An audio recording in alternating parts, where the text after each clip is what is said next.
Programme में मौजूद हैं तहरीक इंसाफ के रहनुमा और NA 47 के आज़ाद उम्मीदवार बैरिस्टर शोएब शाहीन साहब। शोएब शाहीन साहब, आप लोगों की मुश्किलात तो कम नहीं हो रही हैं, हुकूमत आप लोग बनाने जा रहे हैं, मेजॉरिटी कैसे प्रूव करेंगे? देखिए, मेजॉरिटी तो हमारे पास है, बल्कि 2/3 मेजॉरिटी है। अब अगर जो कब्जा ग्रुप और जो डाका जनी करने वाले लोग हैं, अगर वो डाका छोड़ दें, जो कि हम ऑलरेडी चैलेंज कर चुके हैं इलेक्शन कमीशन और इस्लामाबाद हाई कोर्ट में भी और कई और अदालतों में भी, तो मेरा ख्याल है हमें हमारा हक मिल जाएगा, तो हम तो 2/3 मेजॉरिटी के साथ बनाएंगे। तो ये तो अगर हक मिलने में देर हो जाती है शोएब शाहीन साहब, तो फिर तो आपको असम्बली में भी जाना पड़ेगा और असम्बली में जाके एक ऐसी हुकूमत से वास्ता पड़ेगा जो जाहिर है आपकी तो नहीं है। देखिए, हक मिलने में देर भी अगर हो गई तो मेरा ख्याल है कि कोई फर्क नहीं पड़ेगा, मगर हम अपना हक लेके रहेंगे। शोएब साहब, आज रिकंसिलिएशन की बात हो रही है। अगर आप देखें तो आसिफ अली जरदारी साहब भी कह रहे हैं कल उन्होंने कहा रात को कि PTI को भी हम एक रिकंसिलिएशन में शामिल करते हैं। मौलाना फजल रहमान भी आज इस तरह का इशारा दे रहे हैं कि वो आपके साथ भी बात कर सकते हैं और इलेक्शन के ऊपर उनके एतराज़ात वही हैं जो तकरीबन आपके हैं। अब खैर उनके और तरह के हैं, आपके तो बराह रास्त प्रोसेस के ऊपर हैं। तो आप बताइए कि क्या आपके दरमियान कोई इश्तराके कार की सूरत निकल सकती है? देखिए, बड़े अफसोस से कहना पड़ता है कि जरदारी साहब का रवैया तो दोगला है। एक तरफ तो देखें, बिलावल साहब 3 महीने 4 महीने ये कहते रहे कि जी इनको लेवल प्लेइंग फील्ड मिले, इनके साथ ज्यादती हो रही है। एक राव अनवार आता है, अगले दिन वो झाग की तरह बैठ जाते हैं जरदारी साहब। जरदारी साहब कह रहे हैं हम शरीक के गवर्नमेंट नहीं होंगे और हाँ, हम सदर बन जाएंगे, चेयरमैन सेनेट भी बन जाएंगे, स्पीकर भी बन जाएंगे, वजारतें नहीं लेंगे। वो भाई क्या बात करते हैं और क्या हासिल कर रहे हैं और क्या आपका पर्पज है? ये सारे बोने सियासतदान इमरान खान से डर रहे हैं। उनको पता है कि वो जीत चुका है और 2/3 मेजॉरिटी से जीत चुका है, कौम आज उसके पीछे खड़ी हुई है। मगर ये सारे अब मुझे कह रहे हैं कि रिकंसोलेशन किससे करेंगे? आप हमसे रिकंसोलेशन ना करो, सिर्फ एक शर्त रख दो इन डाकुओं से जिनके साथ आप बैठने जा रहे हो कि भाई जो सीटें आपने छीनी है 2 नंबर तरीके से फॉर्म 47 के जरिए, और जो असल जीते हुए लोग हैं उनको सामने आने दो, आपको दूध का दूध पानी का पानी हो जाएगा। शहबाज शरीफ साहब तो कह रहे हैं कि अगर आजाद उम्मीदवार हुकूमत बना सकते हैं तो ठीक है, वो बना लें। भाई आजाद तो हम बना सकते हैं, हम आजाद नहीं है, हम PTI के हैं, मगर जो सीटें आपने छीनी हुई हैं, जो रात की तारीकी में रात को आपने खुद आपके बंदे आपके अपने पोलिंग एजेंट उसमें मौजूद थे जिन फॉर्म 45 के तहत आप हार चुके हो, आपने जो डाकाजनी की है उन सीटों से आप पीछे हो जाओ। हमारी ना सिर्फ हुकूमत बनती है, हम 2/3 मेजॉरिटी बनाते हैं। स्ट्रॉन्ग डेमोक्रेटिक गवर्नमेंट होगी तो वो इन्वेस्टमेंट लाएगी, स्ट्रॉन्ग डेमोक्रेटिक गवर्नमेंट होगी, पब्लिक सपोर्ट होगी तो वो कुछ सख्त फैसले करेगी। गवर्नमेंट कोई प्रॉपर होगी जिसके लेजिटिमेट राइट होगा तो इंटरनेशनल वर्ल्ड आप पे ट्रस्ट करेगी, ओवरसीज आपके पास इन्वेस्टमेंट लेकर आएंगे। आपने तो मुल्क की जड़ें खोखली करके रख दी है एक शख्स की दुश्मनी में। और हमारी एस्टेब्लिशमेंट हो या हमारे इदारे हों या ये सियासतदान हो, इन लोगों को ये अफसोस से कहना पड़ता है, इनको एहसास नाम की चीज नहीं है।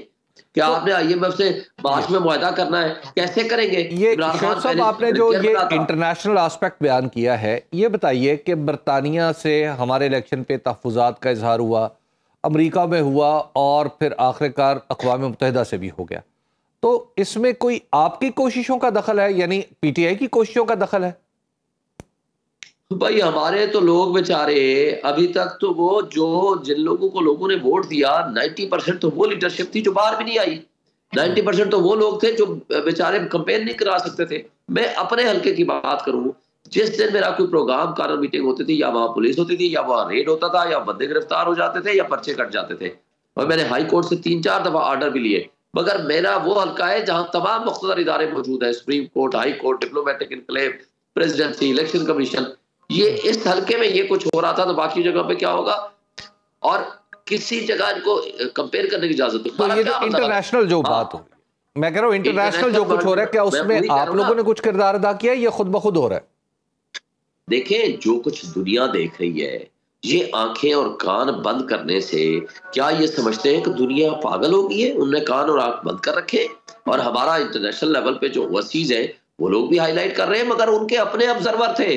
मुझे बताएं, दुनिया का कोई मुल्क बता दे कि इलेक्शन हो और कम्युनिकेशन के सारे राब्ते मुनक़ते कर दें। सारा आपका BBC हो, कोई मतलब गार्डियन हो, कोई अल जजीरा हो, सारे लोगों ने मेरा भी इंटरव्यू किया। मुझे बताएं, इस्लामाबाद में वो घूम रहे थे, हर हल्के में वो गए, हर जगह पे वो गए, उन्होंने नहीं देखा इनके साथ क्या हो रहा है, उन्होंने नहीं देखा कि जीत कौन रहा है और हार कौन रहा है, और उसके बाद रात को रिजल्ट कैसे तब्दील हो रहा है। आप लोग क्या कबूतर की तरह आंखें बंद करके समझते हैं कि दुनिया को कुछ नहीं पता। शुएब साहब, आप लोग क्या सीटें वापस मिलने का इंतजार करेंगे या मीनवाइल कोई और कोशिशें आप लोग कर रहे हैं? क्योंकि ये भी कहा जा रहा है कि पीटीआई की मखसूस नशिस्तों का भी मसला होगा। अगर जमात इस्लामी या MWM के साथ मिल के भी आप लोग करते हैं हुकूमत साजी, तो भी मखसूस सीटों का मसला रहेगा। तो फिर ये सारे एस्पेक्ट्स हैं आपकी नजर में?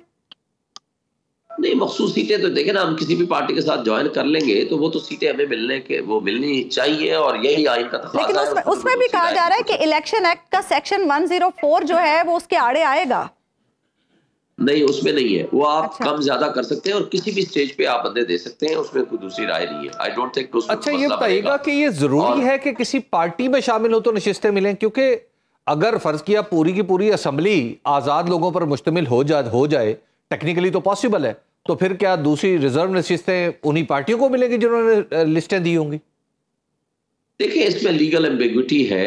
अब उस एम्बिग्विटी को हम बजाय इस बात के कि हम उसके ऊपर हम मजीद अपना वक्त ज़ाया करें, तो इसलिए हमने फैसला किया है कि हम इसको कोई प्रॉपरली लीगल कवर देंगे ताकि फौरी तौर पर हमारा वो जो एक हक है रिजर्व सीट्स का वो ज़ाया ना हो जाए। तो हम कोशिश करेंगे कि वो हमें मिले।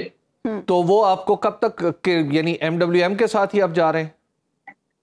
जी, मरकज में तो हमने यही फैसला किया है, MWM के साथ और जमात इस्लामी के साथ KPK में किया। ये भी इत्तलात आ रही हैं कि जमात इस्लामी ने ताउन से मना कर दिया है। उन्होंने कहा जिस तरह आप मरकज में MWM के साथ कर रहे हैं तो फिर KP में भी किसी और जमात को देख लें। क्या ऐसा है?